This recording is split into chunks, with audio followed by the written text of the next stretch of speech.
Part 1. The setup. The thing about Keanu is, everyone thinks he's just this super chill, gentle dude, you know? Like, the guy who buys ice cream just to give it to random strangers. The one who's always got time for a picture or an autograph, no matter how much of a hurry he's in. And for the most part, that's exactly who he is.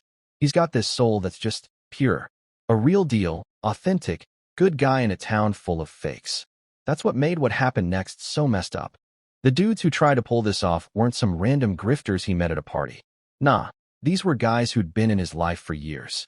One was an old-school friend, Mark, a tech bro who always talked a big game. The other was an ex-producer, Leo, a smooth-talking shark in a custom suit. They were his inner circle, or at least, that's what he thought. The kind of guys you'd trust with your life, your deepest secrets, and, apparently, your bank account. The scam itself was slick, almost genius in its simplicity. They pitched him on this super-secret, next-gen crypto platform. It was this whole thing about disrupting the industry, democratizing finance, all the usual buzzwords. They had sleek presentations, fake but convincing data charts, and a whole bunch of fabricated testimonials from industry experts. They knew Keanu had a soft spot for helping people and for projects that seemed to be for the greater good. So they framed it that way. This isn't about making you richer, man, Mark said, leaning in conspiratorially over lunch one day. This is about giving power back to the people. Keanu, ever the optimist, ate it up. They weren't asking for a handout, just a seed investment. A substantial one, of course, but it was presented as a high-risk, high-reward venture for a cause he believed in. He was ready to wire them a cool $50 million, no questions asked. A couple of signatures, a few more meetings with their legal team, and the deed would be done. But they forgot one crucial thing. Keanu isn't just the chill, friendly guy from the coffee shop. He's also the man who knows a thing or two about impossible odds and the meticulous art of survival. He's been living a double life for decades. The actor persona is what the world sees, but deep down, the instincts of John Wick, the Baba Yaga, are always simmering just beneath the surface. It wasn't a sudden moment of clarity that tipped him off. It was a series of tiny, almost imperceptible missteps on their part. A fleeting look that passed between Mark and Leo when Keanu asked an innocent question about their business model. A strange pause on a phone call. The way Leo's hand trembled when he handed over a contract. They saw a kind heart and a deep wallet. They completely failed to see the predator in a suit who could read every micro-expression and every subtle tell. They were amateurs playing a high-stakes game against a grandmaster. They didn't just make a mistake, they made a fatal error, and they had no idea. The first real crack in their facade came not from a spreadsheet or a legal document, but from a conversation he overheard by accident. He was leaving a meeting with Mark and Leo, pretending to be on his phone, when he heard Leo whisper to Mark, "Dude," he totally bought it. "We're set for life." Mark, ever the cautious one, replied, "Don't get ahead of yourself. It's not over until the money is in the account." The words hit Keanu like a gut punch. Not because of the money. He could always make more, but because of the betrayal. These weren't just business partners. These were people he had trusted, people he had helped out in the past, people he had invited into his home. The kind of betrayal that doesn't just sting, it leaves a scar. The gentle, trusting smile slipped off his face, replaced by a cold, calculating mask. The chill in the air had nothing to do with the LA smog. It was the quiet fury of a man who's been pushed too far. The game had just changed. For them, it was about money. For him, it was personal. They had awakened the wick. Part 2. The investigation. The first thing he did wasn't to call a lawyer or a private investigator. That would be too public, too slow. No, the first thing he did was get quiet. He went home, poured himself a glass of something dark and expensive, and sat down at his computer. The actor persona was gone, replaced by the ghost in the machine. He moved with a silent, focused intensity. His first move was to access the deep, interconnected network of favors he'd built over the years. Not through Hollywood, but through a different kind of circle, the kind of people who don't ask questions, who just provide the info you need. A quick, encrypted message to an old associate from a forgotten life, someone who owed him a favor for that thing with the Russian mob in Monaco a few years back. The message was simple: need a full, digital footprint on Mark Stevens and Leo Grant. Everything. Now. Within hours, the data started to trickle in. It wasn't a spreadsheet, it was a deluge. He sifted through it with a speed and precision that would make any FBI agent jealous. Their entire lives were laid bare. Encrypted chat logs from a burner app, old emails, financial transactions, even their social media DMs. The story they had woven for him began to unravel, thread by thread. The next-gen crypto platform was a ghost company, a shell game. The seed money wasn't for development. It was for 2 new beachfront mansions in Malibu and a fleet of luxury cars. Their legal team was a single shifty lawyer with a history of shady shell companies. The investors were just fake names on a forged letterhead. The whole thing was a house of cards, built on a foundation of lies and greed. It was pathetic, almost insulting in its lack of creativity. They had banked on his reputation for being too kind to notice the red flags, too trusting to look past the surface. He didn't just stop at their professional lives. He delved into their personal lives, too, looking for vulnerabilities, leverage. He found things that would ruin them, things that went far beyond this one scam. Mark had been funneling money from his wife's family trust. Leo had an offshore account full of money from a previous, even more vicious scam that had ruined a whole family. They were not just opportunists, they were predators. The rage he felt was no longer a cold fury, but a simmering fire. The kind of fire that burns away all doubt and leaves behind a single, clear objective. He knew he couldn't go to the police. The nature of the scam was designed to be untraceable, a phantom. And besides, that wasn't his style. The police would just mess things up. No, this had to be handled his way. The Wick way, quietly, efficiently, and with a poetic justice that would leave them broken, not just broke. With the information gathered, he began to craft his next move. The plan was meticulous, a multi-stage operation that would hit them where it hurt them most, their egos and their wallets. He decided to turn their own tools against them. He started by creating a completely new digital identity, a ghost in the machine. He hacked into their company's servers, not to steal anything, but to plant things. He created backdoors, planted code that would activate on a specific date, and forged emails between them that would incriminate them in ways they couldn't possibly defend. He even created a fake investor with a name so ridiculous and an email address so absurd that it would only serve to mock them. His movements were precise, his keystrokes silent and lethal. He was no longer Keanu Reeves, the celebrity. He was the architect of their ruin, a silent force of nature that was about to unleash a storm. The game was no longer about money. It was a chess match, and he was already 4 moves ahead. Part 3. The Confrontation. The confrontation was set for the following Tuesday at an exclusive steakhouse downtown. Keanu had booked a private room under a fake name. The invite was simple. Last chance to review the deal before the wire transfer. My treat.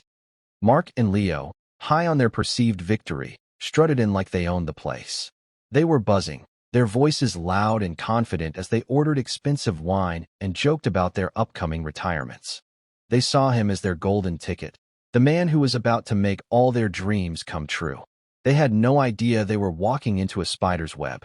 Keanu, calm and collected, sat at the head of the long table, the dim light reflecting off his dark suit. He didn't smile, didn't offer a handshake, just a quiet nod as they took their seats. The air in the room was thick with a tension they couldn't yet understand, but it was there, a low hum beneath the surface of their laughter. He let them talk for a few minutes, listened to them ramble about their plans for the future.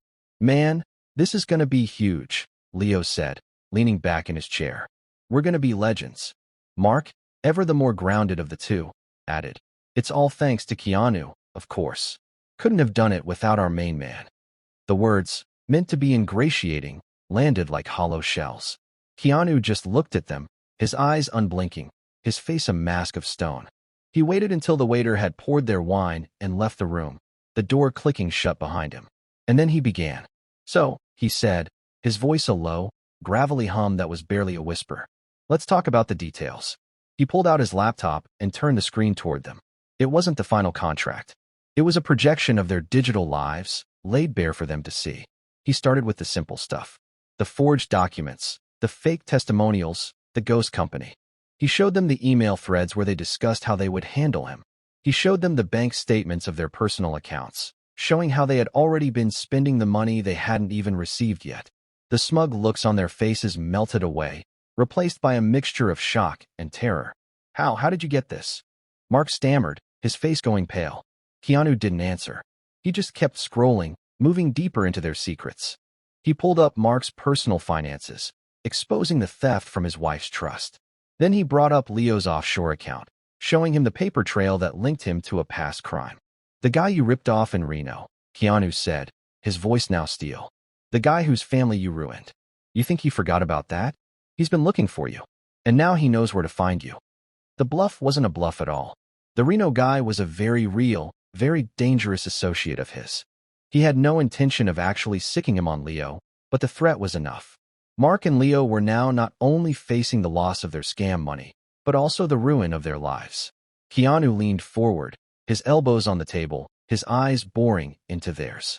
The Baba Yaga was in the room, and he wasn't carrying a gun. He was carrying something far more lethal: the truth.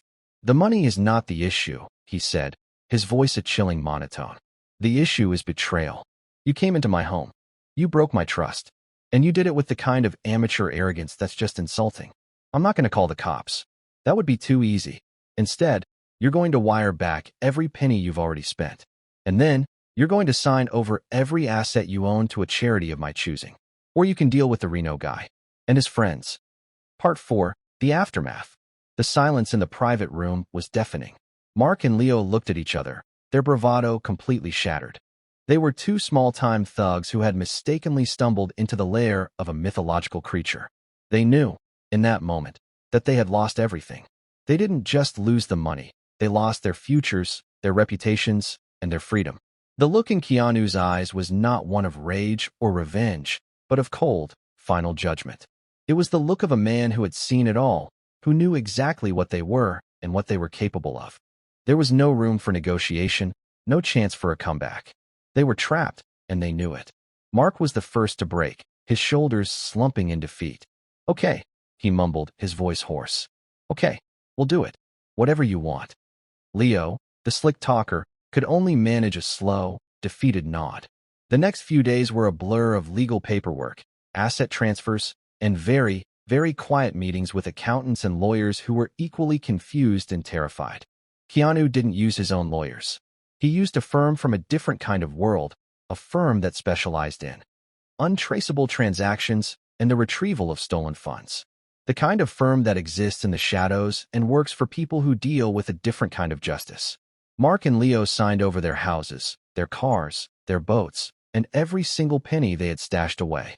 They were left with nothing but the clothes on their backs and the knowledge that they had tried to scam the wrong man. Keanu, true to his word, had all of their assets liquidated and the money funneled into a foundation he had quietly set up a long time ago. A foundation dedicated to helping at-risk youths get off the street and into a better life. The money he had initially planned to invest was transferred back to his account with a single, cryptic note attached to the wire. "Your amateur theatrics were not worth the price of admission. Consider this a lesson." The story, of course, never hit the tabloids. It was a secret, a ghost in the machine. No one but the four of them ever knew what really happened. Mark and Leo disappeared from the LA scene. Rumor has it they moved to some podunk town and started working minimum-wage jobs, their dreams of wealth and power replaced by the mundane reality of their shattered lives. Keanu, meanwhile, went back to being Keanu. He went back to taking pictures with fans, riding his motorcycle, and being the kind, unassuming hero everyone thought he was. But if you looked closely, if you were one of the few who knew the full story, you could see a new kind of steel in his eyes. A kind of quiet confidence that only comes from knowing that you've faced the darkness and won. The world saw him as the actor, the kind-hearted soul who loves puppies and goes on wholesome adventures. They had no idea he was also the architect of their ruin. A legend who moved with the kind of grace and precision that only comes from a lifetime of being the last man standing. A few months later, he was at a press junket. A reporter, probably trying to get a funny soundbite, asked him, "Keanu, what's the one thing you can't stand?" He paused for a moment, a small, knowing smile playing on his lips. "Betrayal," he said, his voice a little lower than usual, a little more serious, and an amateur approach to it. The reporter laughed, thinking it was just a joke, a celebrity being witty. But Keanu's eyes, just for a split second, went from light and playful to dark and cold. It was a look that said, "You have no idea." He was the gentle giant, the humble hero, but he was also the Baba Yaga. And the world, happily ignorant, was much better off for not knowing the full extent of the truth. He had proved that even without a gun and a dog, he was still the most dangerous man in the room. And he had a feeling that, for the people who had tried to hurt him, that was a far more terrifying punishment than a bullet ever could have been.